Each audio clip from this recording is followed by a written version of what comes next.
বেনামাজির সাথে আমাদের আচরণ কি হবে? আপনার এলাকায় বেনামাজি আছে? বেনামাজি কাফের। বেনামাজি কি? কাফের। কাফের। এটা জেনে রাখবেন, বেনামাজি মারা গেলে তাকে গোসল দিবেন না, তাকে কাফন পরাবেন না, তার জন্য গোরস্থানে কবর খুঁড়বেন না। জানাজা অনেক পরে, গোসলের আগে জানাজা দেওয়া যাবে?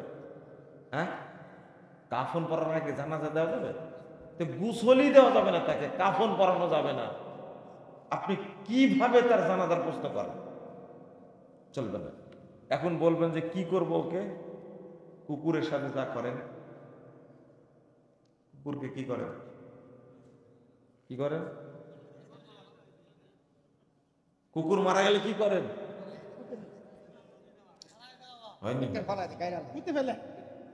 তাও হয়নি। ভালো করে বলেন। এ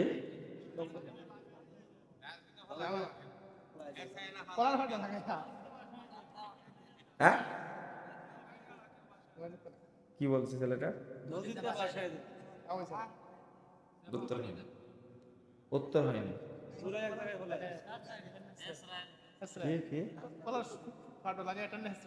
এই দেখেন, উত্তরটা এবার হয়েছে। এতক্ষণ বলতে পারবেন না, শুধু পুঁতায় দিবেন, ফেলে দিবেন। ওকে কি করে নিয়ে যাবেন? পায়ে দড়ি বেঁধে না ঘাড়ে করে নিয়ে যাবেন?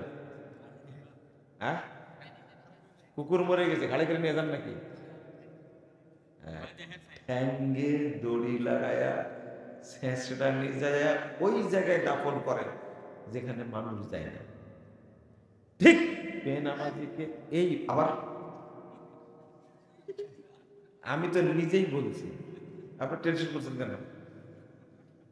ঠিক এইভাবে ওকে কোনো সম্মান দেওয়া যাবে, এইভাবে দূরে নিয়ে যাবেন, যে পুঁতে দিবেন, মাটি সমান করে দিবেন, কেউ যেন বুঝতে না পারে এটা কবর। কারণ বুঝতে পারলে পাপ হবে। কিন্তু কবর হিসাবে আমি ওই দিক দিয়ে যাবো আর বলবো আসসালামু আলা আহলি দিয়ারে মিনাল মুমিনিল মুসলিমিন, ও তো মুমিনও না, মুসলিমও না, কি কাফের, ও মুশরিক, ও মুরতাদ। ওর জন্য দোয়া পড়া যাবে? এই জন্য গোরস্থানে দাফন করা যাবে না। আপনার বাপ হলো, আপনার মা হলেও মনে থাকবে বেনামাজিকে আপনি গোসল দিয়ে কাপড় পরায় কাফন পরায় মসজিদে জানাজা করার জন্য আগে আপনার বিচার হবে, তারপরে বেনামাজির বিচার হবে।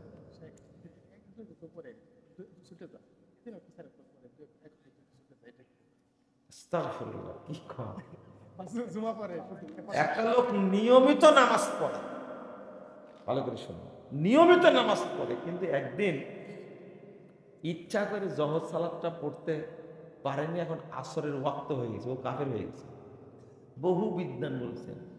আর যে লোকটা ইচ্ছা করে 3 ওয়াক্ত পড়ে না, ও কি